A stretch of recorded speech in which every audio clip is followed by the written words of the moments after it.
सोमवार 22 दिसंबर को शेयर बाजार में कई बड़ी कंपनियों के स्टॉक्स फोकस में रहने वाले हैं।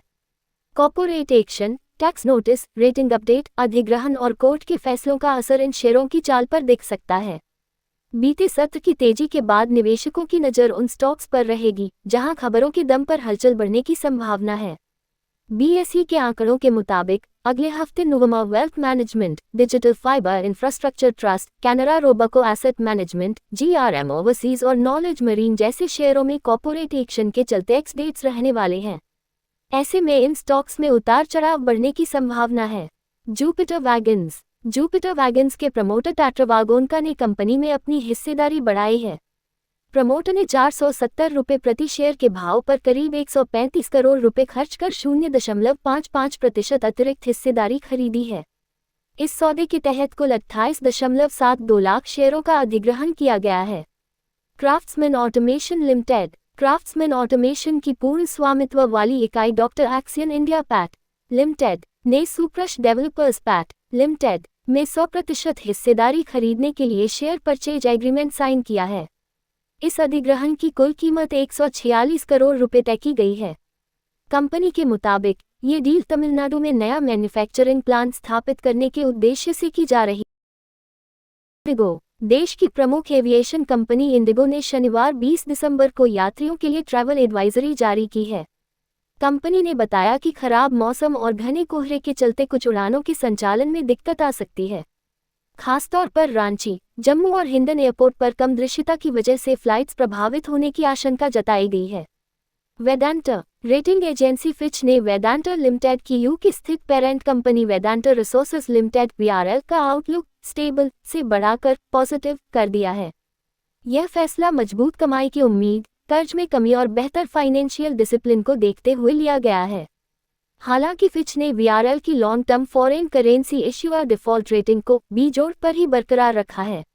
ओला इलेक्ट्रिक के इंजीनियर के अरविंद की कथित आत्महत्या मामले की जांच में बड़ा अपडेट सामने आया है। जांच एजेंसियों ने सुसाइड नोट की प्रामाणिकता की पुष्टि कर दी है और फोरेंसिक जांच में उस पर मिले फिंगरप्रिंट का मिलान के अरविंद से पॉजिटिव पाया गया है। सीएनबीसी टीवी 18 की रिपोर्ट के मुताबिक जांच से जुड़े सूत्रों ने शनिवार को ये जानकारी दी। इस घटनाक्रम से ओला इलेक्ट्रिक और इसके फाउंडर भावेश अग्रवाल की मुश्किलें बढ़ सकती हैं।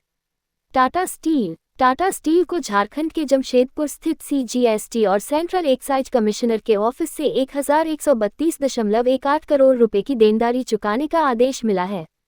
इसमें 493.35 करोड़ रुपए का जीएसटी, 638.83 करोड़ रुपए की पेनल्टी और कुल राशि पर लागू ब्याज शामिल है। टाटा केमिकल्स ने बताया कि उसकी 100% subsidiary Tata chemicals international private limited (TCIPL) ने सिंगापुर की नोवाबे प्राइवेट लिमिटेड में 100% हिस्सेदारी खरीदने के लिए शेयर परचेज एग्रीमेंट साइन किया है। यह अधिग्रहण करीब €25 मिलियन में किया जाएगा, जो स्पा में तय शर्तों के पूरा होने पर निर्भर करेगा। अल्ट्राटेक सीमेंट ने बताया कि उसे कुल 782.2 करोड़ रुपए के पेमेंट को लेकर जीएसटी डिमांड नोटिस मिला है।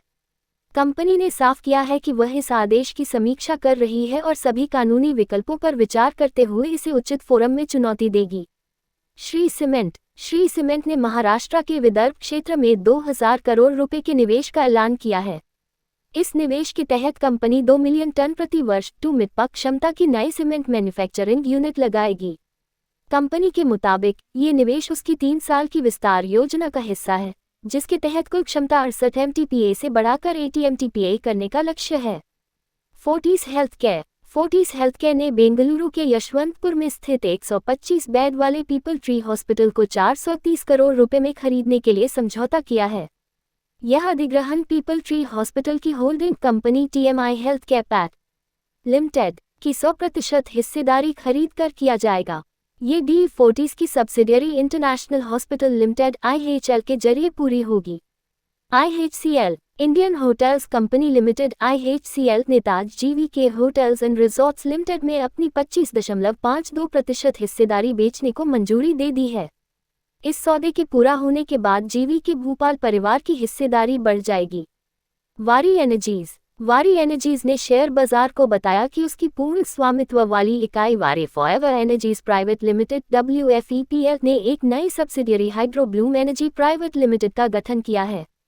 ये कंपनी 18 दिसंबर 2025 को रजिस्टर्ड हुई और उसी दिन सर्टिफिकेट ऑफ इनकॉर्पोरेशन प्राप्त हुआ। KEC इंटरनेशनल को बड़ी राहत मिली है। दिल्ली हाई कोर्ट ने power grid corporation of India limited PGCIL के उस आदेश पर रोक लगा दी है जिसमें कंपनी को 9 महीने के लिए टेंडर प्रक्रिया से बाहर कर दिया गया था।